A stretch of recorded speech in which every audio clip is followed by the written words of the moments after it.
तर राष्ट्रवादीचे प्रदेशाध्यक्ष जयंत पाटील यांची देखील प्रतिक्रिया ऐकूया, ते काय म्हणतात।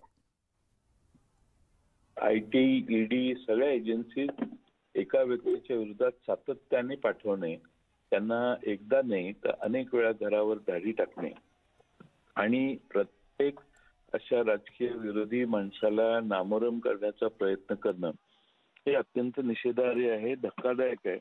अशा पद्धतीने पूर्वी कधीही अनुभव आलेला नव्हता। ज्या घरावर ज्या व्यवस्थेवर एकदा धाड टाकलेली आहे आणि सगळं तुम्ही तपासून गेलेला आहात, त्यात तुम्ही वारंवार धाड टाकून त्या व्यक्तीला बदनाम करण्याचं आणि दबाव आणण्याचा प्रयत्न होतोय असा त्याचा अर्थ आहे। आणि त्यामुळं लोकांनाही आता या बाबतीत लक्षात आलेलं आहे की निरपराध कोणताही चूक नसताना त्या माणसाच्या मागे धाडी लावायच्या, त्याच्यावर सातत्याने त्याला टॉर्चर करायचं। काल आता हायकोर्टाने देखील त्यांना दिलासा देताना जे वक्तव्य केलेलं आहे ते जर पाहिलं तर या देशात काय चाललेलं आहे हे पुन्हा एकदा लोकांच्या समोर नजरेत येत आहे। लोक फार समजूतदार असतात, लोकांनाही कळतं काय चाललंय, कोण कशाचा गैरवापर करताय। एखाद्याच्या हातात सत्ता गेली की किती त्याचा गैरवापर व्हावा याचं उदाहरण वारंवार अलीकडच्या काळात पाहायला मिळतंय। तर या संपूर्ण प्रक्रिया आपण बोलणार आहोत। ज्ञानेश्वर साळुखे आमचे प्रतिनिधी आपल्या सोबत आहेत। ज्ञानेश्वर, हसन मुश्रीफांच्या अडचणीत वाढ होतीये, पुन्हा एकदा घरावर छापेमारी ईडीकडनं केली जाते, तर घराबाहेर समर्थकांची घोषणाबाजी सुरू आहे, पोलीस आणि समर्थकांमध्ये वाद सुद्धा झालेले पाहायला मिळाले। सध्या काय परिस्थिती आहे? सकाळपासूनच आहे ते हसन मुश्रीफ यांच्या घराचं सर्च ऑपरेशन ईडीकडून सुरू आहे। आपल्याला माहिती आहे की 1.5 महिन्यातली ही दुसरी कारवाई आहे ती ईडीच्या वतीने करण्यात येते। त्यांच्या घरावरती सकाळी अधिकारी दाखल झाले आणि त्याने अचानकपणे ही तपासणी सुरू केली। जसजशी कार्यकर्त्यांना ही माहिती समजत गेली तसतसे मुश्रीफांचे समर्थक आहेत ते मोठ्या प्रमाणात कागलमध्ये त्यांच्या घराच्या जवळ येताना आपल्याला पाहायला मिळतात आणि त्यामुळे या परिसरामध्ये सध्या तणावाची परिस्थिती आहे ती दिसून येते। पोलीस कोणताही अनुचित प्रकार घडू नये यासाठी या ठिकाणी कडक बंदोबस्त आहे ते पोलिसांनी नेमलेले आहेत, सज्ज झालेले आहेत।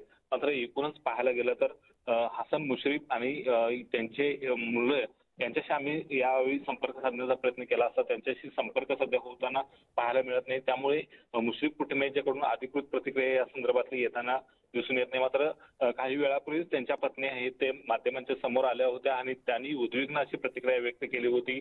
वारंवार छापे टाकण्याऐवजी आम्हाला एकदा गोळ्या घालून ठार करा अशा पद्धतीची ही उद्विग्न प्रतिक्रिया होती आणि याच पद्धतीच्या प्रतिक्रिया आहेत ते संतप्त कार्यकर्त्यांच्याकडून पाहायला मिळतात। मात्र सध्या कागलमध्ये ही छापेमारी सुरूच आहे। सकाळपासून जी छापासत्र सुरू आहे तसे त्याच पद्धतीचे अधिकारी अद्यापही ही सगळी तपासणी आहे ते करताना आपल्याला पाहायला मिळतात। मात्र एकूणच दुसऱ्या बाजूला तणावाची परिस्थिती आहे ते कागलमध्ये दिसून येत त्यांनी मोठ्या प्रमाणात आहे ते मुश्रीफ समर्थक कागलमध्ये ठाण मांडून बसलेले त्यांनी सध्या या ठिकाणी कडक बंदोबस्त सुद्धा या सगळ्या पातळीवरती आहे ते तैनात करण्यात आलेला आहे। अगदी बरोबर आहे ज्ञानेश्वर, आपण दृश्यांमध्ये सुद्धा पाहतो थेट दृश्य ही आहे जिथं अजूनही संतप्त कार्यकर्ते या ठिकाणी पाहायला मिळतात आणि ज्यांना शांत करण्याचं काम पोलीस करतायत। मात्र परिस्थिती जी आहे ती काही हाताळली जात नाहीये किंवा नियंत्रणात येत नाही असंच दिसतंय सध्याच्या या दृश्यांवरनं। नक्कीच रोज मध्ये या ठिकाणी पाहायला मिळते, कारण वारंवार आहे ते ईडीचे छापे हसन मुश्रीफ यांच्या घरावरती होताना पाहायला मिळतात आणि ज्यावेळी हसन मुश्रीफ यांनी या संदर्भातल्या प्रतिक्रिया दिल्या त्यावेळी राजकीय द्वेषातून हे सगळे छापासत्र सुरू असल्याचा आरोप त्यांनी केला होता आणि समर्थक सुद्धा हाच आरोप घेऊन आहे ते बसलेले आहेत आणि त्यामुळे एकूणच या छापासत्राच्या बाबतच्या इथे संतप्त प्रतिक्रिया सगळ्या कार्यकर्त्यांच्या आहेत आणि त्यामुळे आज सुद्धा सकाळी ईडीचे पथक आहे ते त्यांच्या घरी दाखल झाल्याची माहिती मिळतात। हजारोंच्या संख्येने आहे ते कार्यकर्ते सध्या त्यांच्या घराच्या समोर जमायला सुरुवात झालेली आहे आणि कार्यकर्त्यांचा रोष या ठिकाणी पाहायला मिळतोय, त्यांच्या भावना त्या संतप्तपणे व्यक्त करताना पाहायला मिळतात। मात्र या सगळ्याचा उद्रेक कुठंतरी होऊ नये यासाठी पोलीस मात्र या ठिकाणी संयमानं परिस्थिती ही सगळी हाताळताना पाहायला मिळतात। कडक असा पोलीस बंदोबस्त या ठिकाणी तैनात केलेले समजूत आहे ते सगळ्या कार्यकर्त्यांची काढली जाते।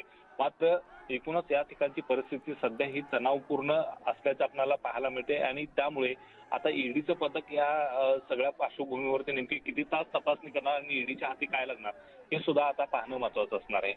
निश्चितच ज्ञानेश्वर, तिथल्या परिस्थितीचा आढावा तुमच्याकडनं घेत राहू तुर्तास। या सविस्तर माहितीसाठी धन्यवाद। तर आपण पाहतोय राष्ट्रवादीचे नेते माजी मंत्री हसन मुश्रीफ यांच्या घरावर ईडीनं पुन्हा एकदा छापेमारी केलेली आहे। मुश्रीफांच्या कागल येथील घरी सकाळपासून ही छापेमारी सुरू असून सकाळी 7च्या सुमारास ईडीचे 4 ते 5 अधिकारी मुश्रीफांच्या घरी पोहोचले आणि त्यांच्या घरातील कागदपत्रांची तपासणी सुरू केली। ही तपासणी अद्यापही सुरू आहे। त्यांच्या घरातील कागदपत्रांची तपासणी सुरू असून घराभोवती सुरक्षा जवानांचा मोठा पोलीस बंदोबस्त सुद्धा तैनात ठेवण्यात आलाय। तर मुश्रीफ यांच्यावर 100 कोटींच्या घोटाळ्याचा आरोप आहे आणि त्यामुळेच मुश्रीफ यांच्या घरावर छापेमारी करण्यात आल्याचं सांगितलं जातंय। तर या छापेमारीनंतर मोठ्या संख्येनं मुश्रीफ समर्थक घराबाहेर जमले।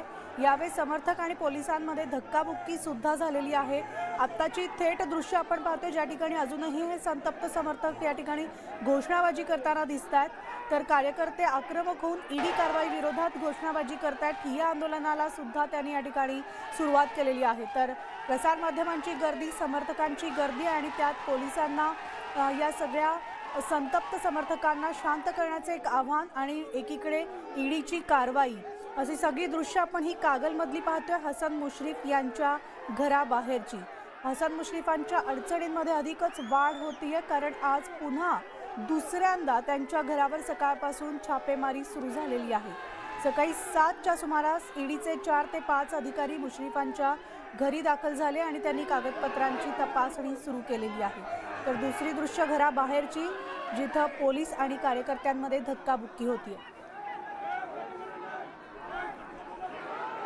तर या संपूर्ण प्रकरणी राष्ट्रवादीच्या खासदार सुप्रिया सुळे यांनी देखील आपली प्रतिक्रिया दिली आहे, पाहूया। एक तर ईडीची कारवाई पुन्हा एकदा विरोधी पक्षावर होते याचं मला आश्चर्य वाटत नाही, पहिला मुद्दा। दुसरा मुद्दा की ईडी आणि सीबीआयने, मी पार्लमेंटमध्ये ही गोष्ट बोलले की अनिल देशमुखांच्या कुटुंबावर 109 वेळा, म्हणजे हा एक खरं तर विक्रमच आहे ईडी आणि सीबीआयचा, की त्यांनी 109 वेळा एकाच कुटुंबावर रेड केलेली आहे। आणि टी व्हीवर किंवा वर्तमानपत्रातलाच डेटा सांगतो की एक RTI कोणीतरी केलं होतं, त्याच्यात असं स्पष्ट झालेलं आहे की पूर्णपणे ह्या देशात 95% लोक जी आहेत ती विरोधी पक्षावरच कारवाई झालेली आहे। आणि अनेक लोक ज्यांच्यावर कारवाई आधी झाल्या होत्या ते जेव्हा भारतीय जनता पक्षामध्ये गेले तेव्हा त्या कारवाया थांबलेल्या आहेत। हा डेटा आहे, म्हणजे हा सगळ्याचा डेटाही मी तुम्हाला देऊ शकते। त्याच्यामुळे दुर्दैव आहे की राजकीय ॲक्शन्स आणि राजकीय बदला घेण्यासाठी किंवा अशा गोष्टींसाठी जर ईडी आणि सीबीआयचा गैरवापर केला असेल तर दुर्दैव आहे, कारण का ईडी आणि सीबीआय ह्या खूप महत्त्वाच्या देशाच्या संस्था आहेत।